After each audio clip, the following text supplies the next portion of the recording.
So fast track back to the year 2016, I am a new hire at Hudsonville Public Schools, and I meet this set of twins named Alexa and Sarah Sparks. And we go to our first middle school, high school band weekend that winter, in winter of 17, and then I meet their older brother, Nicholas. And he is a very fine saxophonist and clarinet player, and he's aspiring and is a musician. And fast forward into last fall, then, he sends Mrs. Keller and I an email and saying, hey, I'm just really interested in coming in. I'm working on my music education degree. I'm interested in coming in and observing you. And so he comes into Baldwin one day, and he observes, and he might get up and conduct a little bit. And he has a really nice time.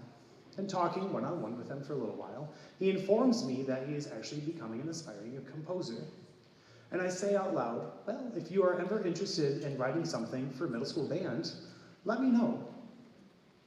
48 hours later, almost like that little voice that you hear on an episode of SpongeBob SquarePants, I get an email in my inbox saying, as you mentioned, here is a piece. And so tonight, we have the wonderful honor and the wonderful opportunity here at our concert to actually premiere a piece that has never been played before, freshly composed this year by a Hudsonville graduate, Mr. Nicholas Sparks. And so, without further ado, to introduce our next piece, Old Presque Isle, I would like to introduce to you and welcome to the stage, Mr. Nicholas Sparks.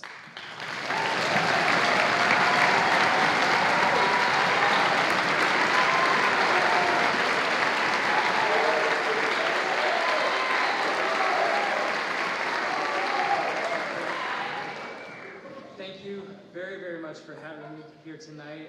Thank you to Mr. Jacobs and Ms. Kella for giving me the opportunity to write this piece, and thank you to the AMS 8th grade band for working so very hard on this piece and just doing a wonderful job on it.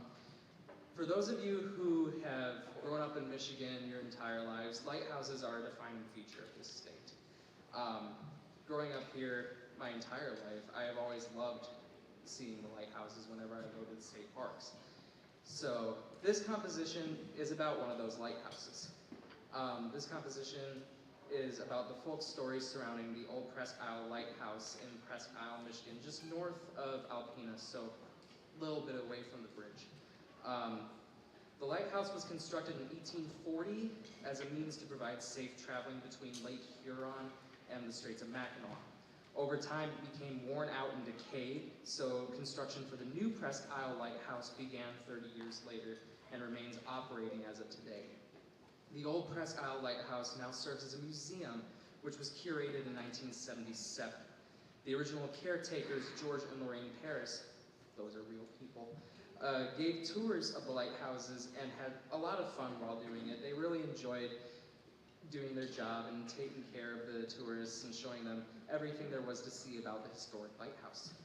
After George died in 1992, there have been speculations that his ghost now resides in the lighthouse. Stories say that the lighthouse would become fully lit at night and turn back off in the morning, but the bulb was taken out of the light during reconstruction and the wiring was not fixed during that time either.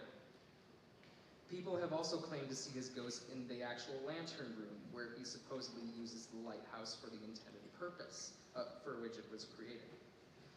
This leads one to assume, big quotation marks there, that the lighthouse is still being operated by George's ghost as of this day to provide the same safe passage through the lake. His wife, Lorraine, continued her services to the museum until her retirement in 2001 and died on June 1st of last year at the ripe old age of 97. I would like to think that this story ends on a more positive note, with both of their souls reuniting after their journeys on Earth. This composition is partially dedicated to the lives of both George and Lorraine Parris for their services to the lighthouse over the years. That is all I have to say about that, so please enjoy the world premiere of Old Presque Isle.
Thank you.